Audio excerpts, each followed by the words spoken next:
지금 누구 허락받고 들어온 겁니까? 새벽 2시 항만의 바람은 칼날처럼 차가웠습니다. 그녀는 어둠 속을 가르며 걸었습니다. 손전등 불빛이 철문을 스치자 검은 코트를 입은 중년 남자가 고개를 들었죠. 점검 중입니다. 낮고 건조한 목소리. 하지만 그의 눈빛엔 뭔가 설명할 수 없는 단단함이 있었습니다. 며칠째 같은 시간, 같은 자리. 그는 늘 아무 말 없이 바다를 바라봤고 그녀는 그 이유를 알 수 없었습니다. 대장님, 이번에도 그 사람입니까? 무전기 너머로 누군가가 물었습니다. 그녀는 짧게 답했죠. 확인 중인데 이번엔 뭔가 다른 것 같다. 그날 이후 그녀는 그 남자를 계속 지켜봤습니다. 불빛이 닿을 때마다 그의 손엔 낡은 무전기가 쥐어져 있었죠. 그리고 어느 날 새벽 무전은 끊겼습니다. 항구 위로 경보음이 울리고 바람이 거칠게 바뀌었습니다. 지금부터 그 바다에서 일어난 단 한 번의 보고를 함께 들어보시죠. 새벽 2시 30분 부산 남항 제3부두였습니다. 항만보안팀장 정은채 씨는 손전등을 들고 철문을 열었어요. 누구세요? 여기 민간인 출입 금지 구역입니다. 그녀의 목소리는 차갑고 단호했죠. 검은 코트를 입은 남자가 천천히 고개를 들었습니다. 점검 중입니다. 단 6글자였어요. 은채 씨는 손전등 빛을 남자의 얼굴에 비췄습니다.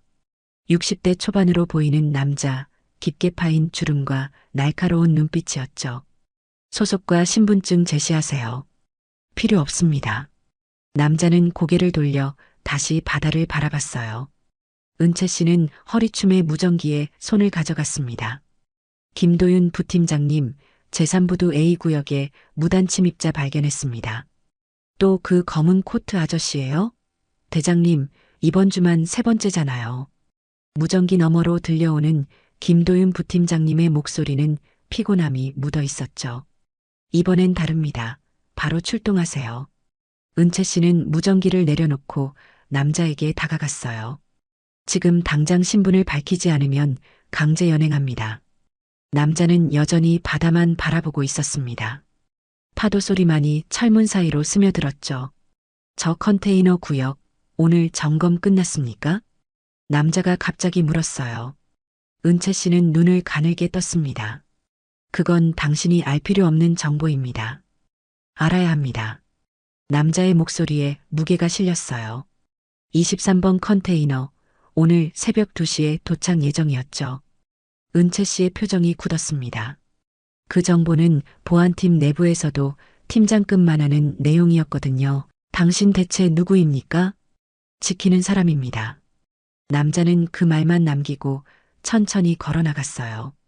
은채 씨는 그를 막으려 했지만 순간 무언가가 그녀를 멈추게 했습니다. 남자의 걸음걸이, 시선 처리, 호흡의 리듬까지 모든 게 훈련받은 사람이었습니다. 저 사람 군인이었어. 은채 씨는 본능적으로 느꼈습니다. 그것도 보통 군인이 아니라 특수부대 출신의 움직임이었어요. 김도윤 부팀장님이 헐레벌떡 뛰어왔습니다.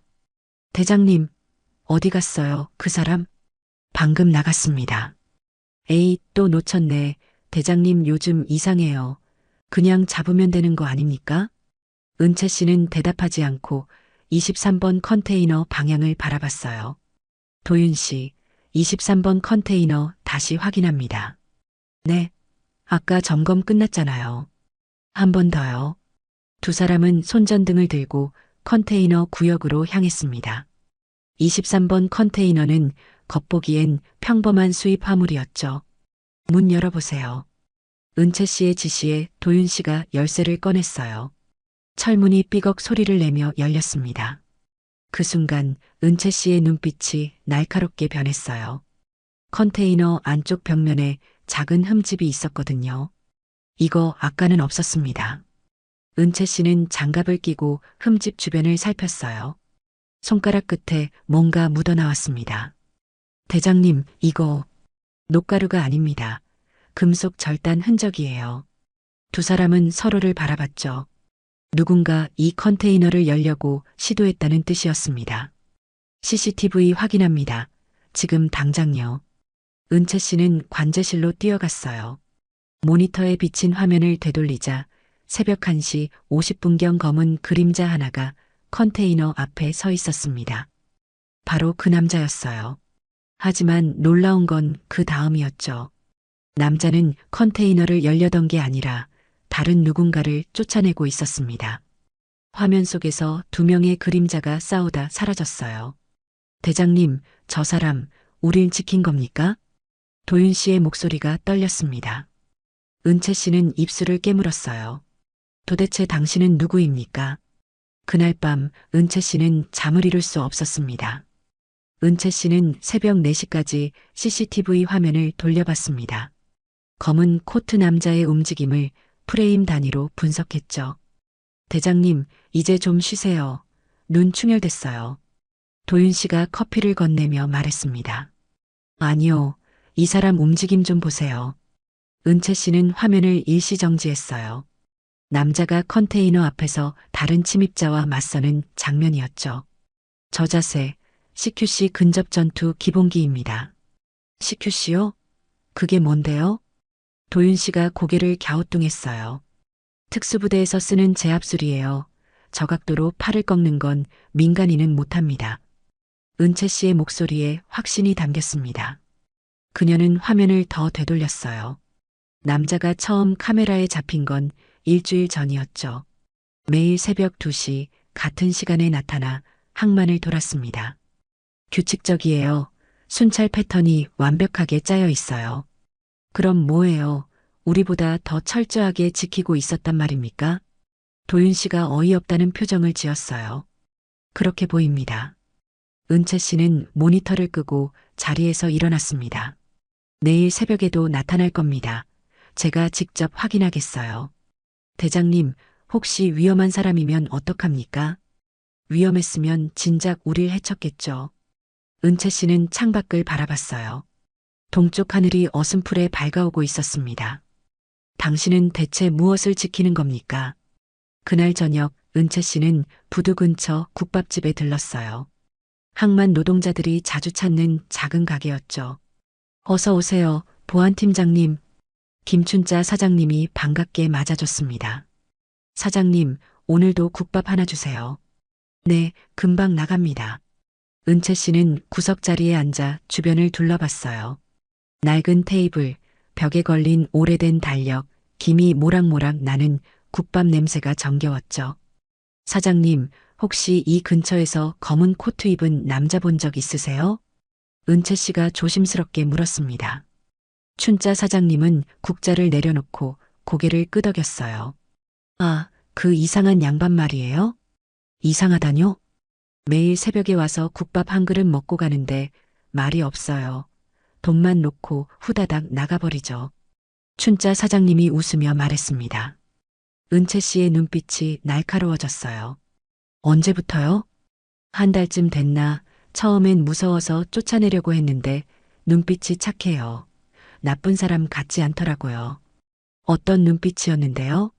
춘자 사장님은 잠시 생각하더니 대답했어요. 피곤한 눈빛이었어요. 뭔가 무거운 걸 계속 짊어진 것 같은 그런 눈이었죠. 은채 씨는 국밥을 천천히 떠먹으며 생각에 잠겼습니다. 피곤한 눈빛. 그녀도 그 눈을 봤었어요. 어젯밤 손전등빛 아래에서 마주쳤던 그 눈빛이었죠. 사장님, 그 사람 혹시 뭐라고 말한 적 없나요? 딱 한 번 있었어요.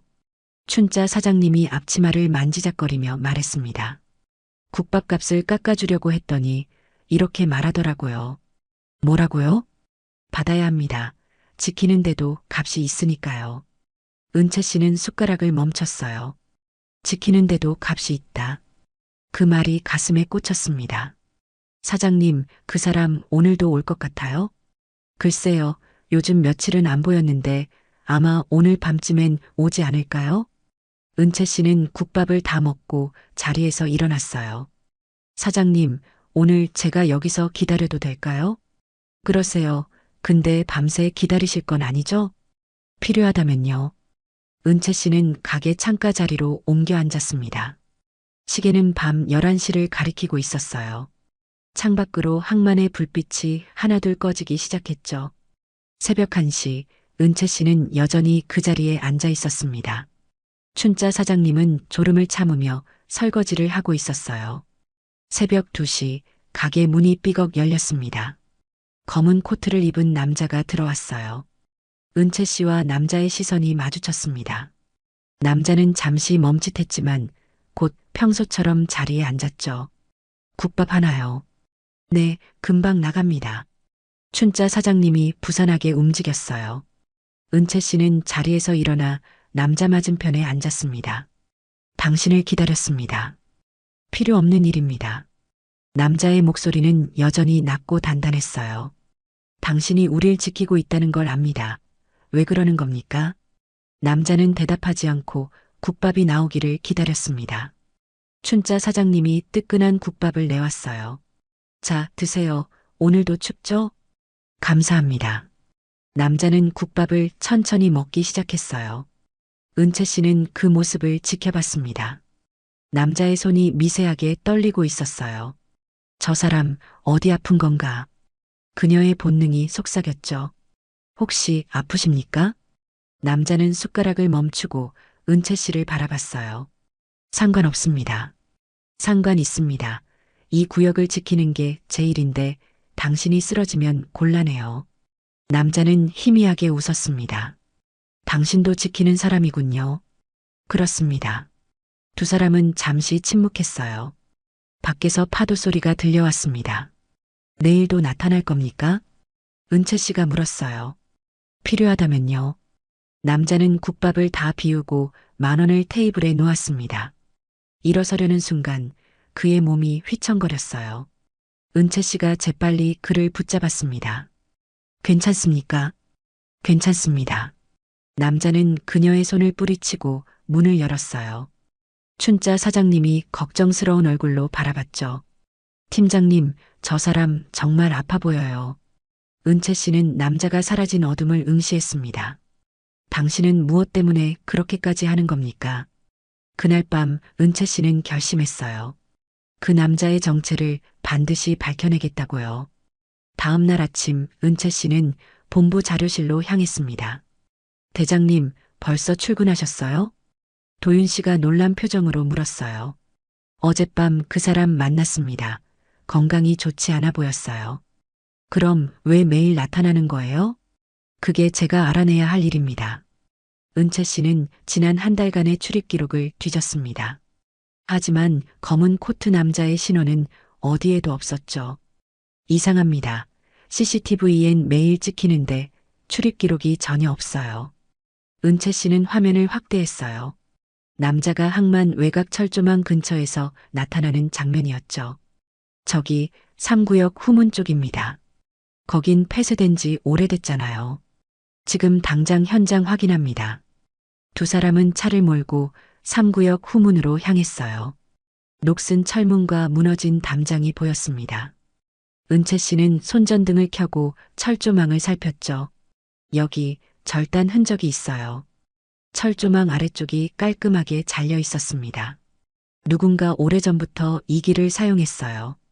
두 사람은 철조망을 통과해 안으로 들어갔습니다. 발자국을 따라가자 작은 컨테이너 하나가 나타났죠.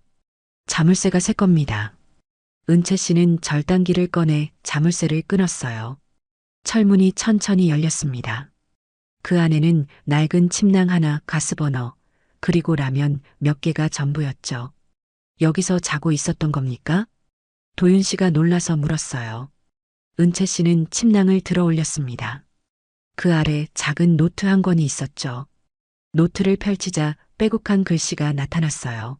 날짜별로 항만 순찰 기록이었습니다.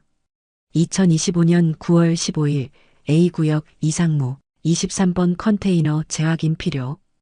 2025년 9월 22일 야간 침입 시도 저지. 은채 씨는 손이 떨렸어요. 이 사람은 한 달 넘게 혼자서 항만을 지키고 있었던 겁니다. 대장님, 이 사람 대체 뭐예요?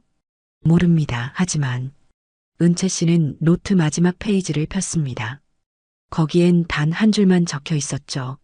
보고는 끝까지 해야 한다. 그때 도윤 씨가 컨테이너 구석을 가리켰어요. 대장님, 저기 약병이 있어요. 작은 약병 2개가 놓여 있었습니다. 은채 씨는 약병을 집어들었죠. 간암 3기, 항암제. 라벨에 적힌 글씨를 보는 순간 그녀의 심장이 멎는 것 같았어요. 간암이라고요? 대장님, 이 사람 지금 죽어가면서 여기 있는 거잖아요. 은채 씨는 아무 말도 할 수 없었습니다.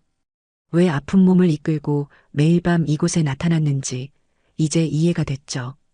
이 사람은 마지막까지 임무를 다하려는 겁니다. 은채 씨는 노트와 약병을 조심스럽게 제자리에 놓았어요. 도윤 씨, 아무것도 만지지 마세요. 이 사람의 공간을 함부로 침범하면 안 됩니다. 2사람은 컨테이너를 나와 철문을 닫았습니다. 은채 씨는 하늘을 올려다봤어요. 구름 사이로 햇살이 스며들고 있었죠. 도윤 씨, 오늘 밤부터 제가 직접 야간 순찰 돕니다. 뭐라고 할 건데요? 같이 지키자고 할 겁니다. 그날 저녁 은채 씨는 다시 국밥집을 찾았습니다.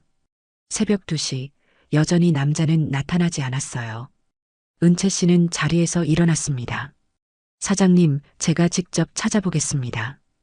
은채 씨는 손전등을 들고 3구역 후문으로 향했어요. 철조망을 통과하자 컨테이너가 보였습니다.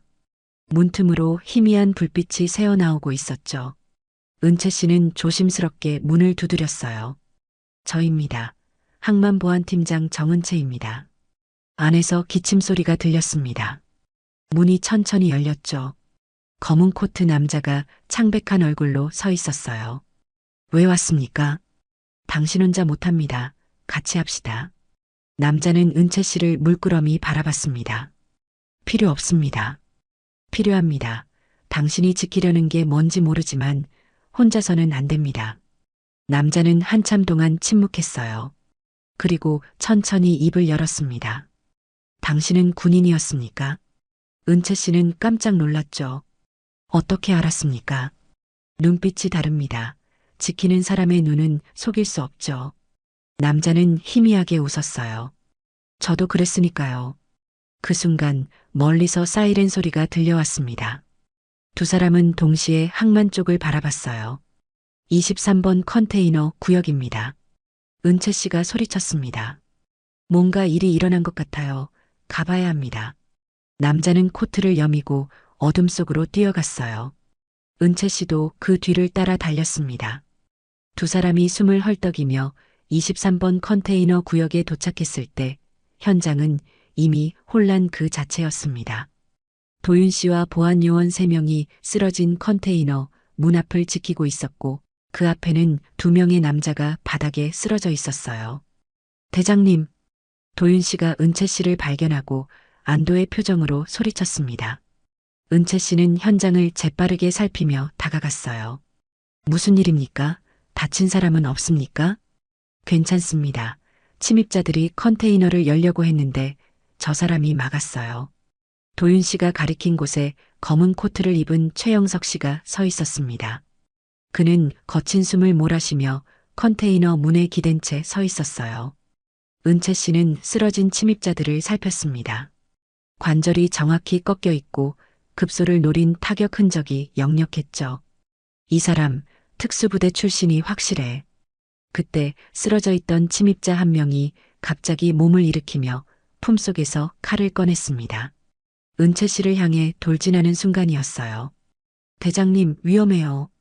도윤 씨의 비명이 울려 퍼졌지만 은채 씨는 침착하게 침입자의 손목을 잡아 비틀며 무릎으로 복부를 정확히 가격했습니다.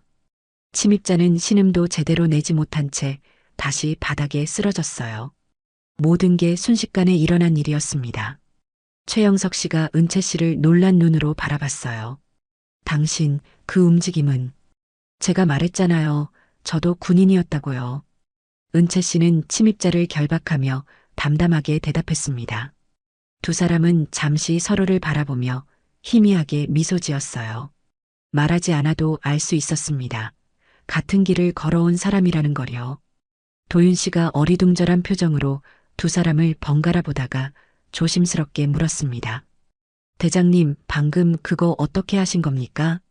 영화에서나 보던 건데요. 배웠으니까 할 수 있는 겁니다. 은채 씨는 컨테이너 문을 살펴봤어요. 자물쇠가 거의 열릴 뻔한 상태였고 조금만 늦었으면 큰일 날 뻔했습니다. 아슬아슬했네요.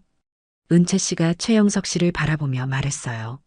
최영석 씨는 컨테이너에 기댄 채 천천히 고개를 끄덕였습니다. 이미 세 번째입니다. 지난 한 달간 이 컨테이너를 노린 침입 시도가요. 은채 씨는 침입자들을 다시 살폈습니다. 옷차림은 평범했지만 손에 박힌 굳은 살과 단련된 체격이 보통 사람이 아님을 말해주고 있었어요. 도윤 씨, 이 사람들 신분증 확인해 보세요. 벌써 확인했는데 아무것도 없어요. 지갑도 없고 신분증도 없습니다. 도윤 씨가 침입자의 주머니를 뒤지며 대답했어요. 풀어드립니다. 최영석 씨가 낮은 목소리로 말했습니다. 이 컨테이너 안에 뭐가 있길래 이렇게까지 하는 겁니까? 은채 씨가 물었지만 최영석 씨는 대답하지 않고 먼 곳을 바라봤어요. 멀리서 경찰 사이렌 소리가 들려오기 시작했습니다. 최영석 씨는 천천히 몸을 돌리며 어둠 속으로 사라지려 했어요. 잠깐, 어디 가는 겁니까? 은채 씨가 그의 팔을 붙잡았습니다. 조사받아야 합니다. 당신도 목격자니까요. 필요 없습니다. 최영석 씨는 은채 씨의 손을 조심스럽게 풀었어요. 전 이미 죽은 사람입니다. 용의자도 목격자도 될 수 없죠. 무슨 말입니까? 은채 씨가 당황해서 물었지만 최영석 씨는 이미 몇 걸음 멀어지고 있었습니다. 고맙습니다. 같이 지키자는 말. 그는 어둠 속으로 사라졌어요. 은채 씨는 그를 쫓으려 했지만 도윤 씨가 급하게 말렸습니다. 대장님, 경찰이 왔어요. 경찰차 2대가 사이렌을 울리며 현장에 도착했고 침입자들은 곧바로 연행됐습니다. 은채 씨는 경찰에게 간단히 상황을 설명하며 계속 최영석 씨가 사라진 어둠을 바라봤어요. 컨테이너 침입 시도를 막았습니다. 자세한 내용은 내일 본부에서 보고하겠습니다. 조사는 새벽까지 이어졌고 침입자들은 끝까지 입을 열지 않았습니다. 은채 씨는 조서를 작성하며 계속 생각했어요. 이미 죽은 사람이라니 대체 무슨 뜻일까? 그리고 저 사람은 대체 누구지? 두 사람은 숨을 헐떡이며 23번 컨테이너 구역에 도착했습니다. 도윤 씨와 보안 요원들이 컨테이너 문 앞에 서 있었어요. 대장님, 도윤 씨가 은채 씨를 보고 소리쳤습니다. 무슨 일입니까? 침입자들이 컨테이너를 열려고 했어요. 근데 도윤 씨가 가리킨 곳에 최영석 씨가 서 있었어요. 그의 앞엔 2명의 남자가 바닥에 쓰러져 있었습니다. 당신이 제압했습니까? 은채 씨가 물었어요. 최영석 씨는 고개를 끄덕이며 거친 숨을 몰아쉬었습니다. 그때 쓰러져 있던 침입자 한 명이 갑자기 칼을 휘둘렀어요. 은채 씨를 향해 돌진했습니다. 대장님. 하지만 은채 씨는 침착하게 침입자의 팔목을 잡아 비틀고 무릎으로 복부를 가격했어요. 침입자는 신음을 내며 다시 쓰러졌습니다. 최영석 씨가 은채 씨를 놀란 눈으로 바라봤어요. 당신, 제가 말했잖아요. 저도 군인이었다고요. 두 사람은 서로를 바라보며 희미하게 웃었습니다. 아슬아슬했네요. 조금만 늦었으면 큰일 날 뻔했어요. 이미 3번째입니다. 최영석 씨가 낮은 목소리로 말했어요. 3번째라고요? 지난 한 달간 이 컨테이너를 노린 침입 시도가 3번 있었습니다. 멀리서 경찰 사이렌 소리가 들려왔어요. 최영석 씨는 천천히 몸을 돌렸습니다. 잠깐, 어디 가는 겁니까? 은채 씨가 그의 팔을 잡았어요. 조사받아야 합니다. 필요 없습니다. 전 이미 죽은 사람입니다. 무슨 말입니까? 고맙습니다. 그는 어둠 속으로 사라졌어요. 조사는 새벽까지 이어졌습니다. 침입자들은 끝까지 입을 열지 않았죠. 새벽 5시 은채 씨는 지친 몸을 이끌고 국밥집으로 향했어요. 춘자 사장님이 문을 열고 있었습니다. 어머, 팀장님, 이 새벽에 무슨 일이세요? 사장님, 그분 혹시 보셨나요? 춘자 사장님은 고개를 저었어요. 아니요, 요즘 며칠째 안 보이네요. 그분이 어디 사신다고 하신 적 있나요? 글쎄요, 바다가 보이는 곳에서 평생 살았다고 하시더라고요. 은채 씨의 눈이 반짝였습니다. 이 근처에 바다가 잘 보이는 곳이 어디 있죠? 아, 남항 끝에 낡은 등대 있잖아요. 은채 씨는 차를 몰고 남항으로 향했어요. 어둠이 채 가시지 않은 새벽 하얀 등대가 외롭게 솟아 있었습니다. 창문 틈으로 희미한 불빛이 새어나오고 있었어요. 은채 씨는 조심스럽게 등대 문을 두드렸습니다. 저입니다. 정은채입니다. 기침 소리가 들렸어요. 문이 천천히 열렸고 최영석 씨가 창백한 얼굴로 서 있었습니다. 어떻게 여길 찾았습니다. 등대 안은 작은 공간이었어요. 침낭, 가스버너, 약병들이 놓여 있었죠. 최영석 씨는 창가로 가서 바다를 바라봤습니다. 이 자리에서 평생 바다를 봤습니다. 어떤 바다였습니까? 지켜야 할 바다였습니다. 은채 씨는 그 옆에 섰어요. 당신 대체 누구입니까? 최영석 씨는 주머니에서 낡은 신분증을 꺼냈습니다. 국가정보원 최영석. 은채 씨는 숨이 멎었어요. 국정원 요원이었습니까? 2년 전 순직 처리됐습니다. 하지만 임무가 끝나지 않았어요. 무슨 임무입니까? 북한 밀수 루트를 막는 일입니다. 23번 컨테이너가 그 핵심이죠. 은채 씨는 그를 똑바로 바라봤습니다. 혼자서요? 죽어가면서요? 최영석 씨는 대답하지 않았어요. 은채 씨는 그의 어깨를 잡았습니다. 더 이상 혼자 하지 마세요. 제가 돕겠습니다. 왜 그러십니까? 당신과 같은 이유입니다. 지켜야 하니까요. 최영석 씨의 눈에 온기가 담겼습니다. 고맙습니다. 그때 탁자 위 무전기에서 잡음이 들렸어요. 희미한 목소리가 흘러나왔습니다. 내일 자정 23번 위치에서 회수한다. 두 사람은 서로를 바라봤어요. 내일 자정 그들이 또 움직입니다. 은채 씨가 단호하게 말했습니다. 이번엔 함께 막습니다. 다음 날 저녁 은채 씨는 본부 회의실에서 도윤 씨와 작전 회의를 하고 있었습니다. 대장님, 정말 오늘 밤 그 사람들이 올까요? 도윤 씨가 불안한 표정으로 물었어요. 옵니다. 감청 내용이 확실했어요. 은채 씨는 항만 지도를 펼쳐놓고 설명했습니다. 23번 컨테이너 주변에 CCTV 사각지대가 3곳 있어요. 여기, 그리고 여기요. 그럼 우리가 미리 숨어 있다가 잡는 겁니까? 아니요. 그들이 무엇을 가져가려는지 확인해야 합니다. 도윤 씨는 고개를 갸우뚱했어요. 대장님, 그냥 잡으면 안 돼요? 증거가 필요합니다. 컨테이너 안에 뭐가 있는지 확인해야 해요. 은채 씨는 시계를 봤습니다. 밤 10시였어요. 출동 준비하세요. 2시간 후 현장 도착합니다. 네, 대장님. 은채 씨는 창밖을 바라보며 생각했어요. 최영석 씨, 당신도 올 거죠? 밤 11시 30분, 은채 씨와 도윤 씨는 23번 컨테이너 근처 그늘에 숨어 있었습니다. 어둠 속에서 파도 소리만 들렸어요. 대장님, 추워요. 도윤 씨가 떨며 속삭였습니다. 조용히 하세요. 그때 멀리서 인기척이 들렸어요. 검은 그림자 3개가 컨테이너 쪽으로 다가오고 있었습니다. 왔습니다. 은채 씨가 작게 속삭였어요. 침입자들은 능숙한 손놀림으로 자물쇠를 따기 시작했습니다. 대장님, 지금 잡아야 하는 거 아닙니까? 아직입니다. 조금만 더 기다려요. 철컥, 자물쇠가 열리는 소리가 들렸어요. 침입자들이 컨테이너 안으로 들어갔습니다. 은채 씨는 숨을 죽이고 지켜봤어요. 잠시 후 침입자들이 작은 상자 하나를 들고 나왔습니다. 저게 뭘까요? 도윤 씨가 물었어요. 모릅니다. 하지만 중요한 물건인 건 확실해요.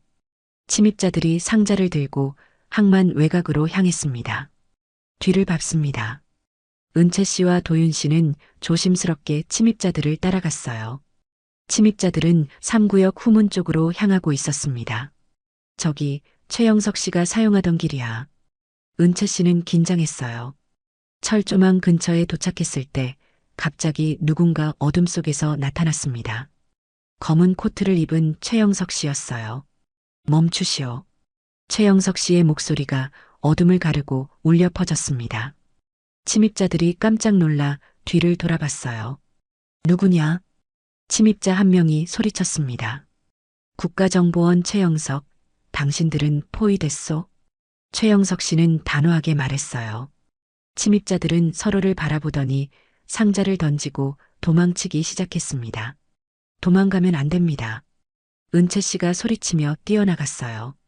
도윤 씨도 무전기를 들고 지원을 요청했습니다. 본부 3구역 후문에 침입자 3명, 지원 바랍니다. 은채 씨는 가장 빠른 침입자 1명을 쫓아갔어요. 침입자는 철조망을 넘으려 했지만 은채 씨가 그의 다리를 잡아당겼습니다. 으악! 침입자가 비명을 지르며 바닥에 떨어졌어요. 은채 씨는 재빨리 그를 제압하고 결박했습니다. 1명 확보. 최영석 씨는 다른 2명을 쫓아가고 있었어요. 하지만 그의 움직임이 예전 같지 않았습니다. 숨이 거칠게 몰아쉬어지고 몸이 휘청거렸어요. 침입자 1명이 최영석 씨를 향해 주먹을 휘둘렀습니다. 최영석 씨는 피했지만 균형을 잃고 무릎을 꿇었어요. 최영석 씨, 은채 씨가 소리치며 달려갔습니다. 침입자가 최영석 씨를 향해 발길질을 하려는 순간 은채 씨가 뛰어들어 침입자를 제압했어요. 깔끔한 한 방에 침입자는 의식을 잃고 쓰러졌습니다. 괜찮습니까? 은채 씨가 최영석 씨를 부축했어요. 최영석 씨는 거친 숨을 몰아쉬며 고개를 끄덕였습니다. 괜찮습니다. 마지막 1명은 어디 갔습니까? 도윤 씨가 쫓아갔어요. 멀리서 도윤 씨의 목소리가 들렸습니다. 대장님, 1명 더 잡았어요. 은채 씨는 안도의 한숨을 쉬었어요. 다 잡았습니다.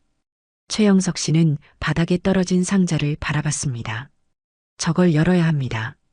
은채 씨는 상자를 집어들었어요. 작지만 묵직한 무게였습니다. 뭐가 들었을까요? 2년간 찾던 증거입니다. 최영석 씨는 떨리는 손으로 상자를 열었어요. 그 안에는 작은 USB 하나와 서류 몇 장이 들어 있었습니다. 이게 뭡니까? 북한 밀수 루트의 모든 증거입니다. 거래 내역, 연락책, 금액까지 전부요. 최영석 씨의 목소리가 떨렸습니다. 드디어 찾았습니다. 은채 씨는 USB를 주머니에 넣고 자리에서 일어났습니다. 지금 당장 검찰에 가겠습니다. 조심하세요. 본부장이 눈치채면 위험합니다. 최영석 씨가 말했어요. 은채 씨는 사무실 문을 열려다 멈칫했습니다. 복도에서 발소리가 들렸거든요. 누가 옵니다. 도윤 씨가 속삭였어요. 세 사람은 긴장한 채 문을 바라봤습니다. 노크 소리가 울렸어요. 정 팀장 계십니까? 김진수 본부장님의 목소리였습니다.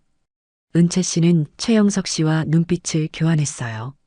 최영석 씨는 재빨리 책상 아래로 몸을 숨겼습니다. 네, 본부장님. 은채 씨는 최대한 평온한 목소리로 대답하며 문을 열었어요. 김 본부장님이 피곤한 표정으로 들어오면서 사무실을 둘러봤습니다. 이 새벽에 무슨 일입니까?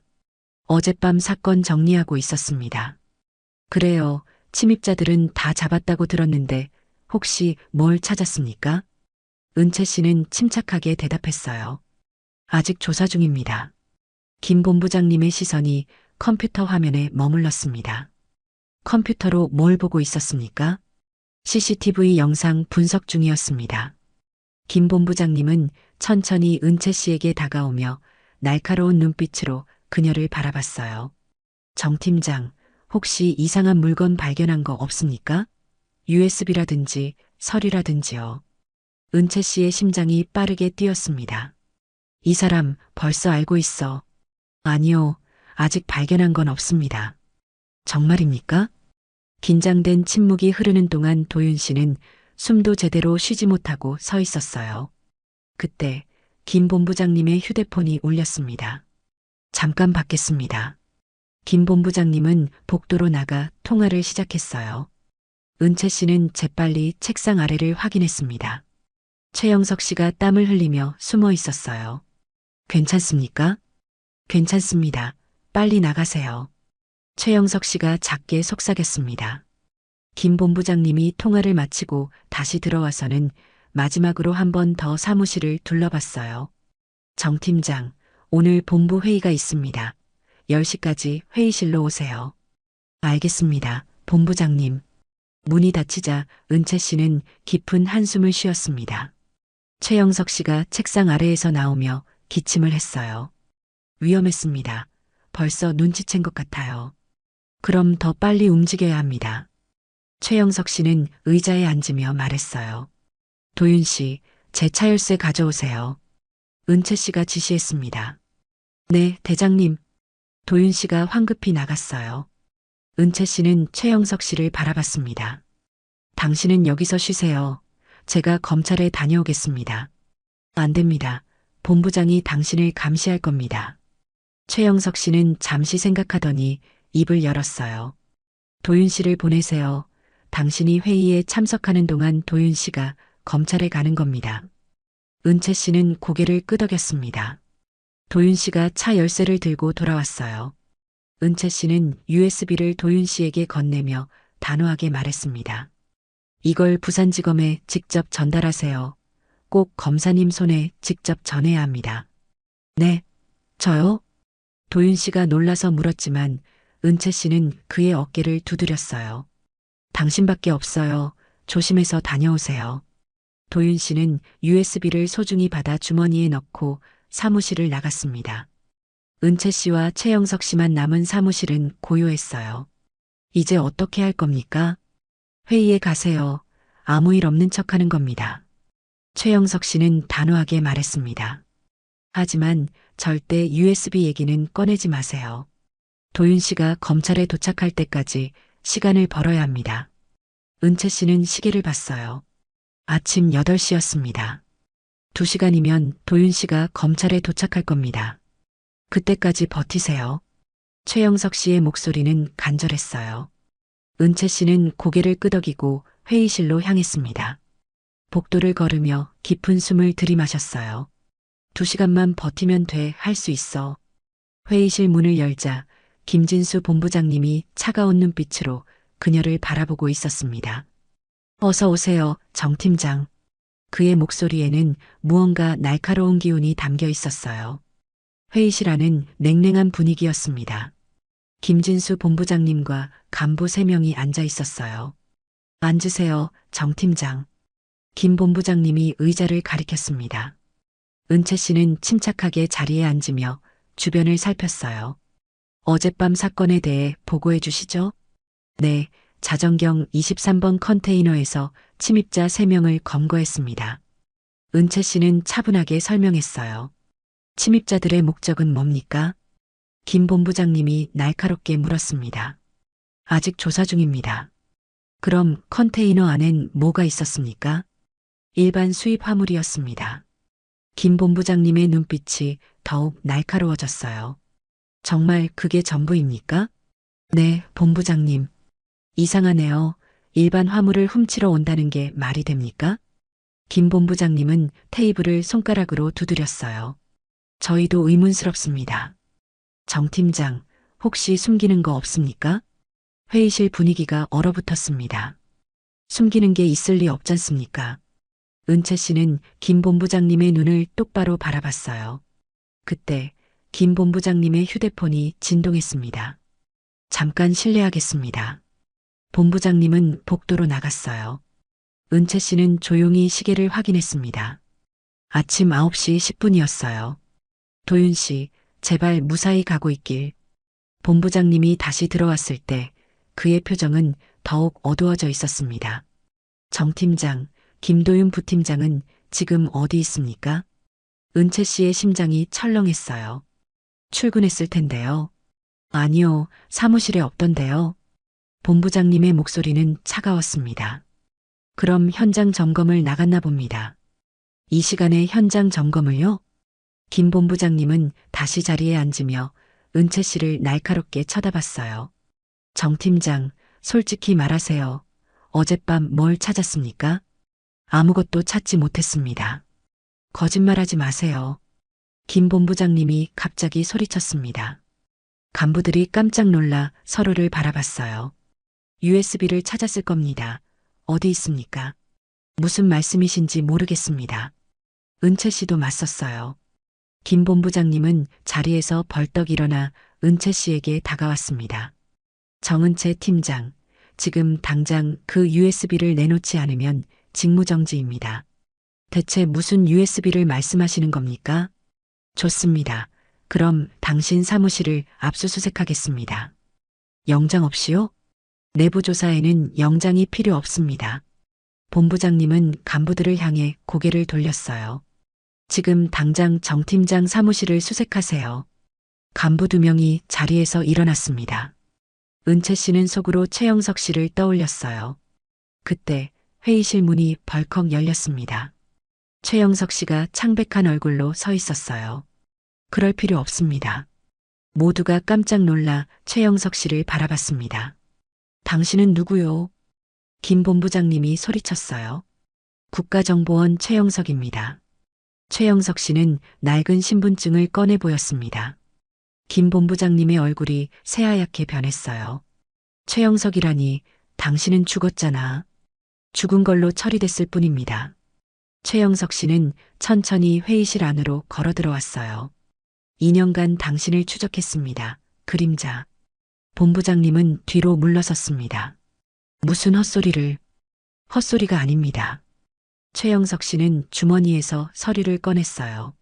이건 당신 계좌로 입금된 거래 내역 사본입니다. 간부들이 숨죽이며 서류를 바라봤습니다. 이건 조작이야. 김 본부장님이 당황하며 외쳤어요. 조작이 아닙니다. 원본은 이미 검찰에 제출됐습니다. 은채 씨가 일어서며 말했습니다. 본부장님은 비틀거렸어요.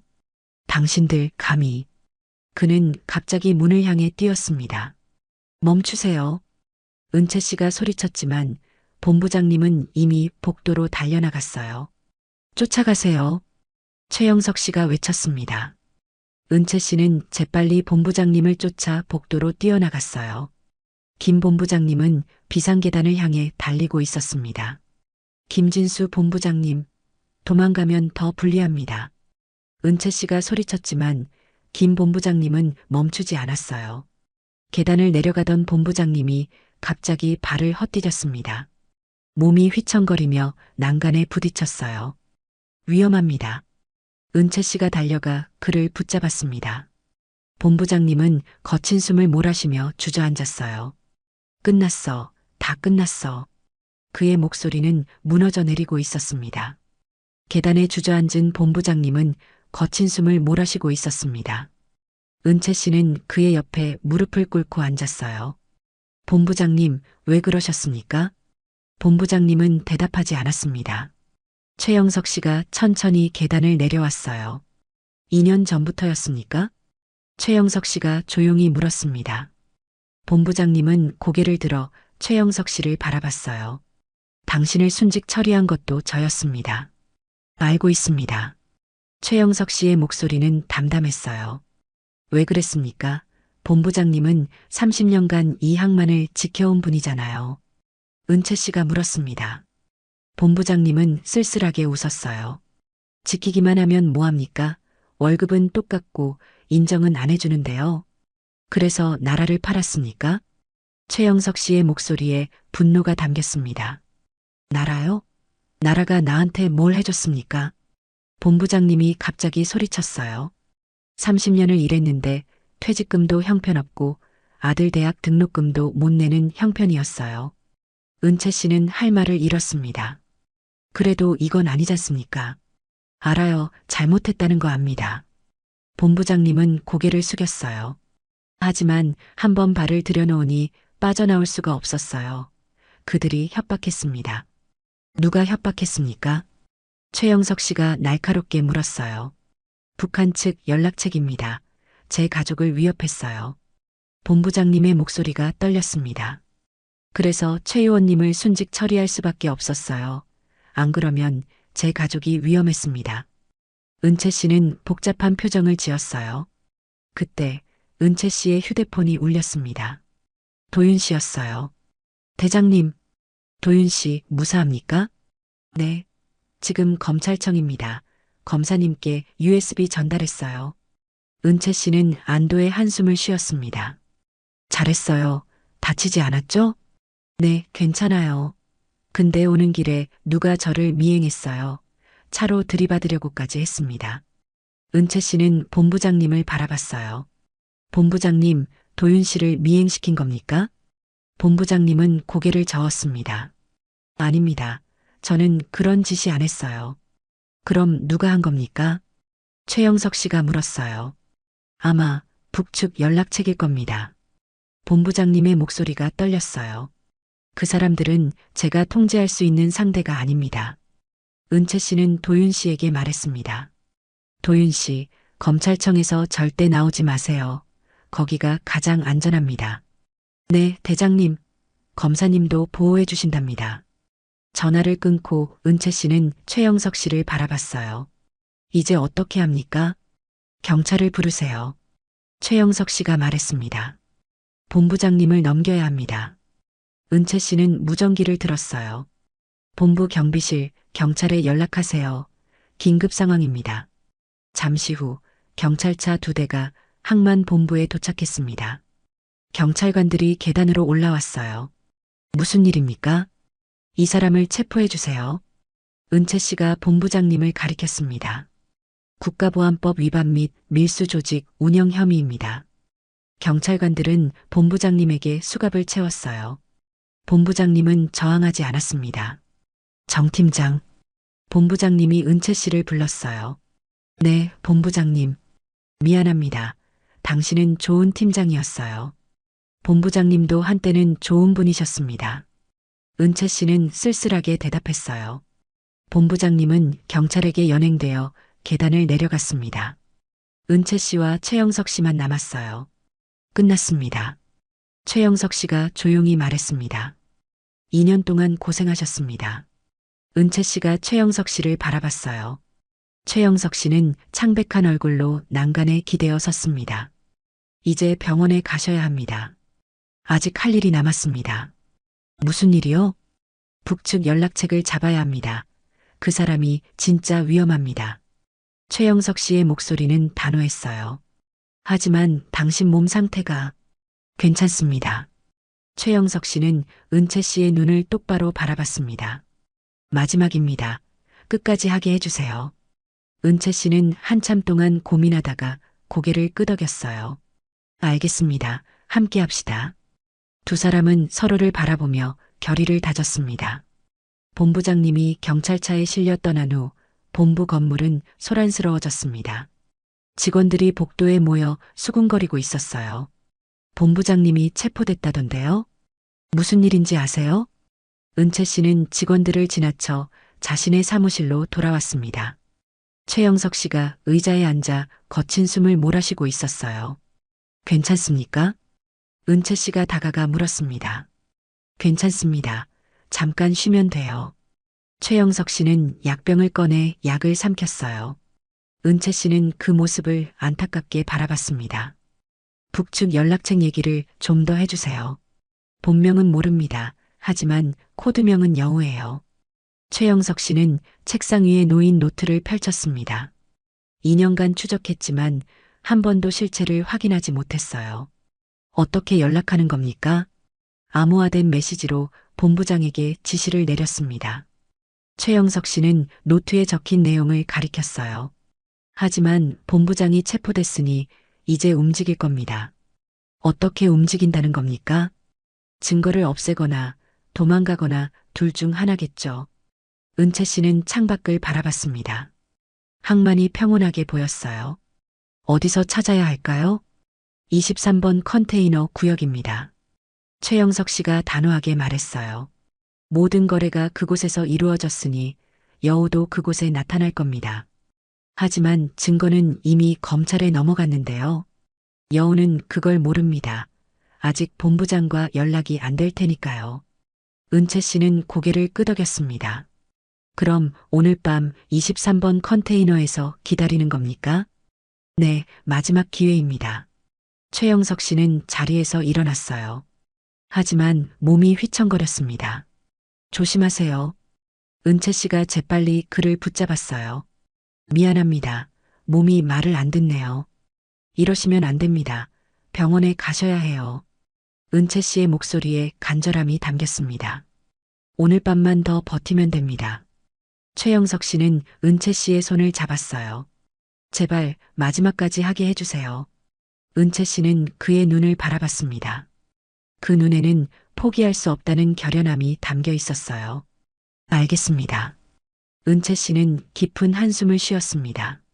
하지만 제 말을 들어야 합니다. 위험하면 즉시 후퇴하는 겁니다. 약속합니다. 최영석 씨는 희미하게 웃었어요. 그날 밤 11시 은채 씨와 최영석 씨는 23번 컨테이너 근처에 숨어 있었습니다. 어둠 속에서 파도 소리만 들렸어요. 오늘은 안 올 수도 있습니다. 은채 씨가 작게 속삭였습니다. 올 겁니다. 여우는 신중하지만 탐욕스러운 놈이에요. 최영석 씨는 컨테이너를 응시했습니다. 시간이 흘러 자정이 됐어요. 여전히 아무 일도 일어나지 않았습니다. 은채 씨는 시계를 확인했어요. 자정 30분이었습니다. 최영석 씨, 정말 괜찮습니까? 괜찮습니다. 최영석 씨의 목소리는 점점 약해지고 있었어요. 은채 씨는 걱정스럽게 그를 바라봤습니다. 새벽 1시 멀리서 인기척이 들렸습니다. 두 사람은 긴장했어요. 한 사람의 그림자가 컨테이너 쪽으로 다가오고 있었습니다. 왔습니다. 최영석 씨가 작게 속삭였어요. 그림자는 컨테이너 문 앞에 섰습니다. 손전등을 켜고 자물쇠를 확인했어요. 은채 씨는 손전등 빛에 비친 얼굴을 보고 깜짝 놀랐습니다. 저 사람, 은채 씨가 작게 외쳤어요. 그림자의 정체는 항만 경비팀장 강민호 씨였습니다. 은채 씨와 같은 부서에서 일하는 동료였어요. 강민호 팀장님이 여우란 말입니까? 그런 것 같네요. 최영석 씨는 단호하게 말했습니다. 강민호 팀장님은 컨테이너 문을 열고 안으로 들어갔어요. 지금 잡아야 합니다. 은채 씨가 일어서려 했지만 최영석 씨가 그녀를 막았습니다. 아직입니다. 증거를 확보해야 해요. 잠시 후 강민호 팀장님이 작은 가방을 들고 나왔습니다. 그는 주변을 살피며 조심스럽게 걸어 나갔어요. 지금입니다. 최영석 씨와 은채 씨는 동시에 일어나 강민호 팀장님 앞을 막았습니다. 손전등 빛이 강민호 팀장님의 얼굴을 비췄어요. 정 팀장, 여기서 뭐 하는 겁니까? 강민호 팀장님이 놀란 표정으로 물었습니다. 그 말은 제가 해야 할 것 같은데요, 강 팀장님. 은채 씨는 차갑게 대답했어요. 이 시간에 컨테이너에서 뭘 하셨습니까? 강민호 팀장님의 표정이 굳어졌습니다. 순찰 중이었습니다. 순찰이요? 그럼 그 가방은 뭡니까? 은채 씨가 가방을 가리켰어요. 강민호 팀장님은 한 발 뒤로 물러섰습니다. 이건 개인 물건입니다. 거짓말 마세요, 여우. 최영석 씨가 낮은 목소리로 말했습니다. 강민호 팀장님의 얼굴이 창백해졌어요. 당신이 누군지 다 압니다. 강민호 팀장님은 가방을 꽉 쥐고 뒤로 물러서며 주변을 살폈습니다. 당신들 대체 무슨 소리를 하는 겁니까? 여우, 북한 밀수 조직의 연락책이라는 소리입니다. 최영석 씨는 천천히 다가가며 날카로운 눈빛으로 그를 응시했어요. 2년 동안 당신을 찾았습니다. 강민호 팀장님의 표정이 미세하게 흔들렸지만 곧 비웃음을 지었습니다. 증거가 있습니까? 그 가방 안에 있겠죠. 은채 씨가 단호하게 말하며 한 발 다가섰어요. 그 순간 강민호 팀장님은 가방을 바다 쪽으로 힘껏 던졌습니다. 안 돼. 은채 씨가 소리쳤지만 가방은 이미 어둠 속으로 날아가 철푸덕 소리를 내며 물에 빠졌어요.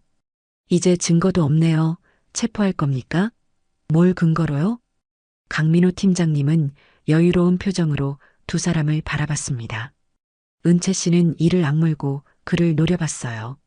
강 팀장님, 왜 그러셨습니까? 우리가 함께 일한 동료 아닙니까? 동료요? 10년을 함께 일했는데 연봉 차이가 얼만지 아십니까? 강민호 팀장님의 목소리에 냉소가 담겼어요. 그래도 나라를 배신하는 건 다른 문제입니다. 나라가 우릴 뭘 해줬습니까? 정 팀장은 모를 겁니다.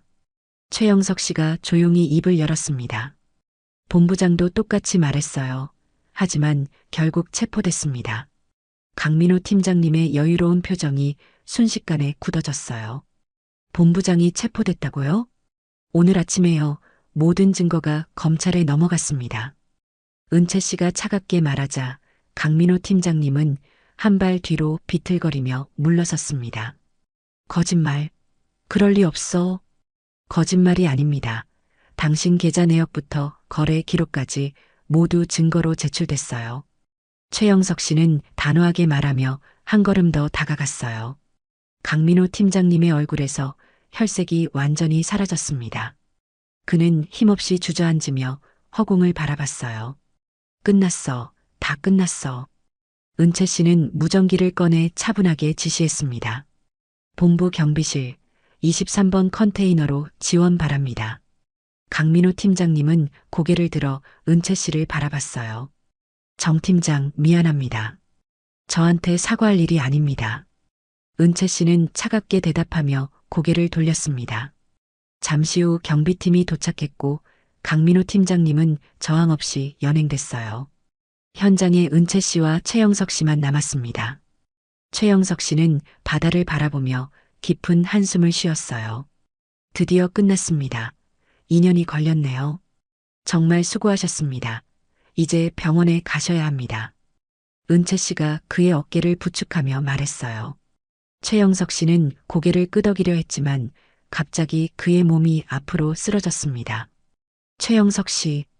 은채 씨가 재빨리 그를 붙잡았지만 최영석 씨는 이미 의식을 잃고 있었어요. 정신 차리세요. 최영석 씨. 은채 씨의 목소리가 떨렸습니다. 최영석 씨는 희미하게 눈을 뜨며 작게 미소 지었어요. 고맙습니다. 정 팀장, 함께 해줘서요. 말하지 마세요. 지금 구급차 부릅니다. 은채 씨는 황급히 무전기를 들었어요.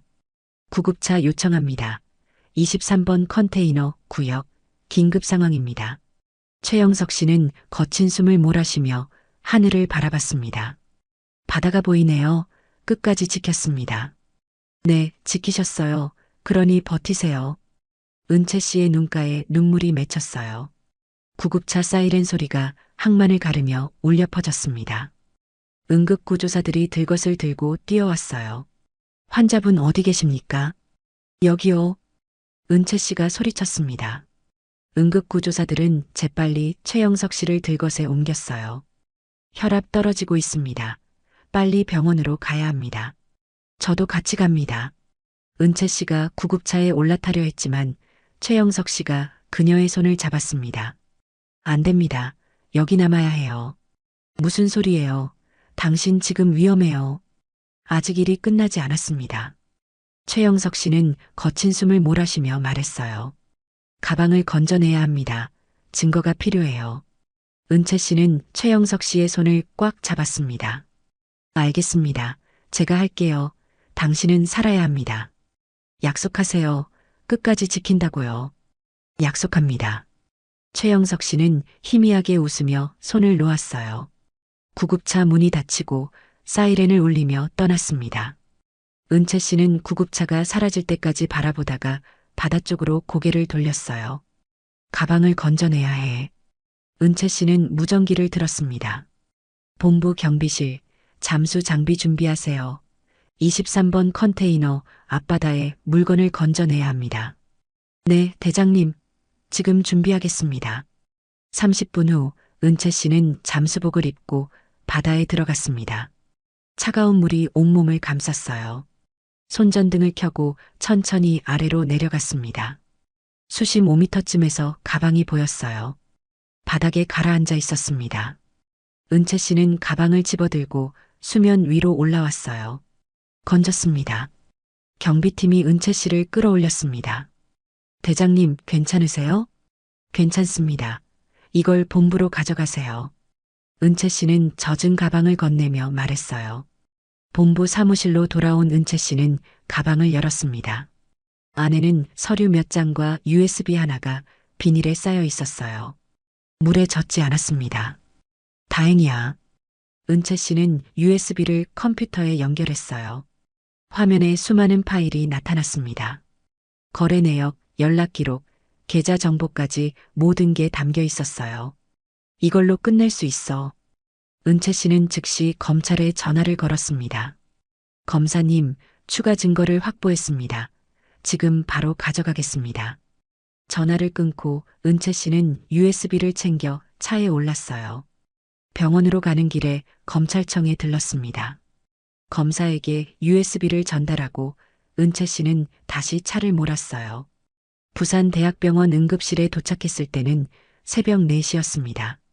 최영석 환자 어디 계십니까? 중환자실로 옮겨졌습니다. 3층입니다. 은채 씨는 엘리베이터를 타고 3층으로 올라갔어요. 중환자실 앞에서 의사 한 명이 나왔습니다. 최영석 환자 보호자이십니까? 네, 상태가 어떻습니까? 의사는 심각한 표정을 지었어요. 간암 말기 상태입니다. 이미 전신으로 전이됐고요. 얼마나 남았습니까? 은채 씨의 목소리가 떨렸습니다. 길어야 일주일입니다. 기적이 일어나지 않는 한요. 은채 씨는 중환자실 유리창 너머로 최영석 씨를 바라봤어요. 여러 개의 선이 연결된 채 누워 있었습니다. 일주일이라니. 은채 씨는 유리창에 손을 댔습니다. 면회는 가능합니까? 지금은 안정이 필요합니다. 내일 오전에 오세요. 은채 씨는 고개를 끄덕이고 병원 로비로 내려왔어요. 의자에 앉아 하늘이 밝아오는 걸 바라봤습니다. 긴 밤이 지나가고 있었어요. 휴대폰이 울렸습니다. 도윤 씨였어요. 대장님, 괜찮으세요? 괜찮습니다. 모든 게 끝났어요. 최영석 씨는 어떻게 되셨어요? 은채 씨는 잠시 침묵했습니다. 병원에 계십니다. 상태가 좋지 않아요. 대장님, 제가 지금 갈까요? 아니요, 괜찮습니다. 출근해서 후속 처리 부탁합니다. 알겠습니다, 대장님. 전화를 끊고 은채 씨는 창밖을 바라봤어요. 해가 떠오르고 있었습니다. 새로운 하루가 시작되고 있었어요. 일주일이 흘렀습니다. 은채 씨는 매일 병원을 찾아 최영석 씨 곁을 지켰고 최영석 씨는 점점 약해져 갔지만 의식만은 또렷했어요. 오늘도 오셨네요. 최영석 씨가 희미하게 웃으며 말하자 은채 씨는 의자를 끌어당겨 침대 옆에 앉았습니다. 당연하죠. 검찰에서 연락 왔어요. 강민호 팀장과 본부장님 모두 구속됐답니다. 다행입니다. 2년 동안 꿈꿨던 순간이에요. 최영석 씨는 창밖을 바라보며 깊은 한숨을 쉬었어요. 두 사람은 잠시 침묵한 채 창밖으로 들어오는 따뜻한 햇살을 바라봤습니다. 정 팀장, 제 이야기 좀 해도 될까요? 최영석 씨의 목소리는 조용했고 은채 씨는 그의 손을 잡으며 고개를 끄덕였어요. 전 원래 해군 UDT 출신이었어요. 10년 복무하다가 국정원으로 스카우트 됐죠. 은채 씨의 눈이 커졌습니다. UDT요? 그럼 선배님이시네요. 맞아요. 임무는 항상 위험했지만 나라를 지킨다는 자부심이 있었어요. 최영석 씨는 천천히 말을 이어가며 과거를 떠올렸습니다.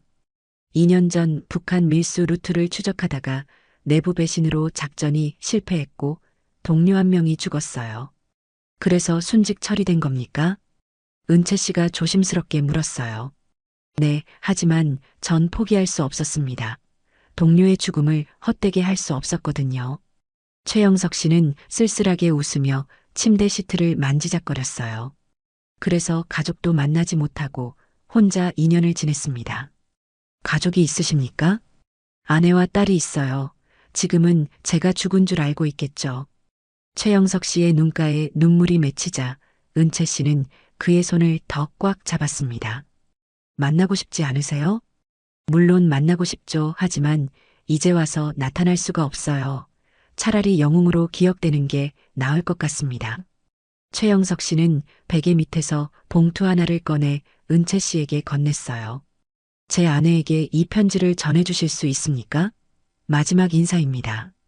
은채 씨는 떨리는 손으로 편지를 받으며 고개를 끄덕였습니다. 꼭 전해드리겠습니다. 약속합니다. 최영석 씨는 다시 창밖을 바라보며 조용히 말했어요. 바다가 보이면 좋을 텐데요. 마지막으로 바다를 보고 싶습니다. 제가 사진 찍어 올까요? 아니요, 괜찮습니다. 마음속에 있는 바다로 충분해요. 최영석 씨는 눈을 감으며 깊은 숨을 들이마셨습니다. 은채 씨는 그의 옆에서 조용히 앉아 해가 지고 어둠이 내리는 걸 함께 지켜봤어요. 정 팀장, 당신도 UDT 출신이죠? 최영석 씨가 갑자기 눈을 뜨고 물었습니다. 은채 씨는 깜짝 놀라며 그를 바라봤어요. 어떻게 아셨습니까? 움직임을 보면 알 수 있어요. 같은 길을 걸어온 사람은 알아보게 돼 있죠. 최영석 씨는 희미하게 웃으며 침대에서 손을 들어 경례 자세를 취했습니다. 이 바다를 부탁합니다, 후배님. 은채 씨는 자리에서 일어나 똑바로 서서 경례를 올렸어요. 맡겨주세요, 선배님, 끝까지 지키겠습니다. 두 사람의 경례가 병실의 고요한 공기 속에서 오래도록 이어졌습니다. 사흘 후 은채 씨는 병원에서 연락을 받았습니다. 최영석 씨의 상태가 급격히 나빠졌다는 소식이었어요. 은채 씨는 서류 작업을 멈추고 즉시 병원으로 달려갔습니다. 중환자실 앞에는 의사와 간호사들이 분주하게 움직이고 있었어요. 어떻게 된 겁니까? 은채 씨가 다급하게 물었습니다.